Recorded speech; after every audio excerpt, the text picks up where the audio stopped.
ప్రేమించిన వ్యక్తి ప్రేమ సరిగ్గా చూపెట్టలేదని చెప్పేసి ఆ అబ్బాయి పైన పెట్రోల్ పోసి తగలబెట్టేసింది ఒక యువతి. ప్రేరణ అనే ఒక అమ్మాయి కిరణ్ అనే ఒక అబ్బాయిని లవ్ చేసింది. ప్రేమించిన అబ్బాయి ఈ అమ్మాయిని అవాయిడ్ చేస్తున్నాడు అని చెప్పేసి ఆ అబ్బాయిని పెట్రోల్ పోసి తగలబెట్టిందంట. ఇప్పుడు మనం మాట్లాడుకుందాం. రీసెంట్ గా ఈ ఇన్సిడెంట్ అయిన తర్వాత కొన్ని వీడియోలు చూసా. ఆ వీడియోల కింద కామెంట్ ఎలా వచ్చాయో తెలుసా? సరే, ఆ అమ్మాయి మంచి పని చేసింది. స్టార్టింగ్ లో ఉన్న ప్రేమ ఇప్పుడు మళ్ళీ చూపెట్టకపోతే ఈ విధంగానే చేయాలి, వీళ్ళకి బుద్ధి కరెక్ట్ గా చెప్పారని చెప్పేసి కింద కామెంట్లు చేస్తున్నారు. ఈ అమ్మాయి కాదు, ఇంకా 10-15 మంది అమ్మాయిలు అదే విధంగా చాలా వీడియోలకు ఇలాగే కామెంట్ చేశారు. నాకు ఒకటి అర్థం కాదు, అమ్మాయిలు సైకోలా? లవ్ లో ఉన్నప్పుడు ఒక స్టేజ్ వచ్చాక బాధ్యతలు బరువులని పెరిగిపోతాయి. ఆ పెరిగిపోయే టైంలో ప్రేమించిన అమ్మాయి ఎక్కడ దక్కదు అన్న భయంతో కెరియర్ మీద ఫోకస్ చేస్తారు. కరెక్టే, ప్రేమించిన అమ్మాయి ఇంపార్టెంటే, నేను కాదనట్లా. కానీ ప్రేమించిన అమ్మాయిని దక్కించుకోవాలంటే మనకు సోర్స్ ఉండాలి.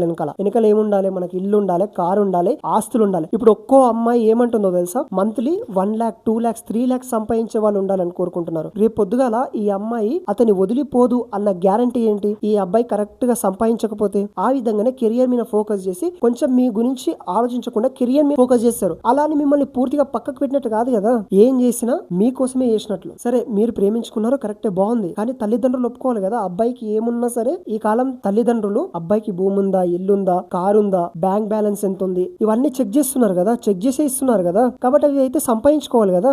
సంపాదించుకునే నేపథ్యంలో కొంచెం పక్కన పెడతారు. ఆలోచనలు మారుతాయి. అంత మాత్రాన ప్రేమ లేదని కాదు కదా. ఇవన్నీ దృష్టిలో పెట్టుకొని ఒక అబ్బాయి కెరీర్ మీద ఫోకస్ చేస్తాడు. దానికి నన్ను అవాయిడ్ చేశాడని చెప్పేసి పెట్రోల్ పోసి తగలబెట్టేస్తారా? కాబట్టి కొంచెం అమ్మాయిలు కూడా ఆలోచించి నిర్ణయాలు తీసుకోండి. అంటే నచ్చితే లైక్ చేయండి, అదేవిధంగా సబ్స్క్రైబ్ చేయండి. నేనున్నానని మాత్రం అస్సలు మర్చిపోకండి.